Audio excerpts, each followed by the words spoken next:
We're back with Community Roundup.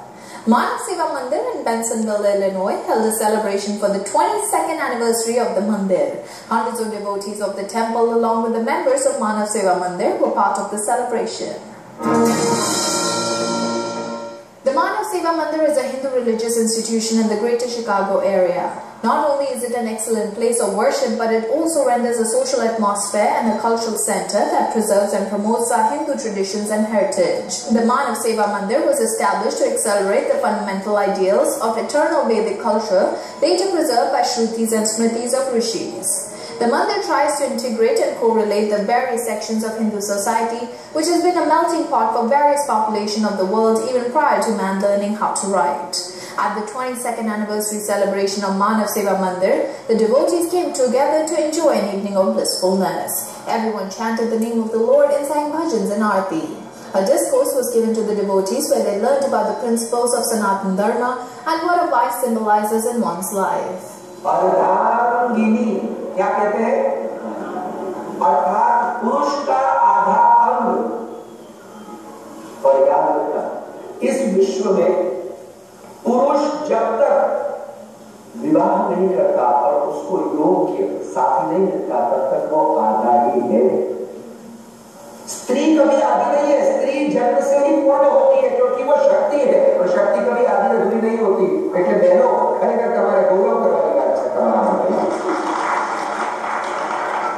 इसमें से एक भी अगर टूट गया तो धर्म कैसा हो गया? अपंग, और अपंग आधा अधूरा टूटा फूटा धर्म कभी भी आपको क्या पूर्ण फल प्रदान कर पाएगा? नहीं।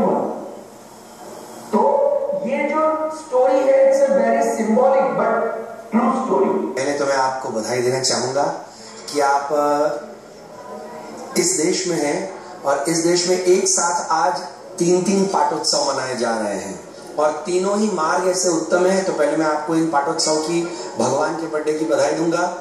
बड़े आनंद का विषय है। बेसिकली देखा जाए तो पाटोत्सव का अर्थ ये होता है कि भगवान का जन्मदिन है और एनिवर्सरी हम जिसे कहते हैं पाठ उत्सव। पाठ माने भगवान को हमने आज बिठाया। भगवान तो विराजमान है, हमने हमारे हृदय की पाठ पे विराजमान किया है उन्हें। और हृदय की पाठ पे विराजमान करने का अर्थ यह होता है कि हमने हमारी अपनी भावनाओं से हमारे जो स्वामी के रूप में है, जो डिवाइन एनर्जी है, डिवाइन पावर है, उसे हम अपने हृदय में बसा के हम ये चाहते हैं कि हम भी उस एनर्जी को महसूस करें। Because if we are not happy we can not give happiness to others. So that's why first ये हमारा कर्तव्य बनता है कि हम खुद खुश हों। और खुश होने का मतलब है वो डिवाइन एनर्जी, डिवाइन पावर अगर हमारे अंदर आता है तो हम भी उस एनर्जी के उस शक्तिमय हो जाते हैं। आप जॉब करते हैं, अपने जॉब में अगर आपको श्रद्धा नहीं है, उसमें डिवोशन नहीं है, उसको ऑनेस्टी से नहीं करते हैं तो वो भी जॉब उत्तम फल नहीं देगा। पर अगर आप अपना कार्य बने बिजनेस कर रहे हैं तो उसमें भी अगर आप ऑनेस्टी है, श्रद्धा है, डिवोशन है, डेडिकेशन है तो क्या होगा पता है? तो वो भी भक्ति बन जाएगा क्योंकि आपने वहां भगवान को देखा है। और इसीलिए हमारे भक्त ने क्या कहा? कृष्ण गोविंद गोपाल आते चलो, कृष्ण गोविंद गोपाल आते चलो, मन को ऋषियों के पीछे भजाते चलो, मन को ऋषियों के पीछे भजाते चलो, कृष्ण गोविंद गोपाल गाते चलो।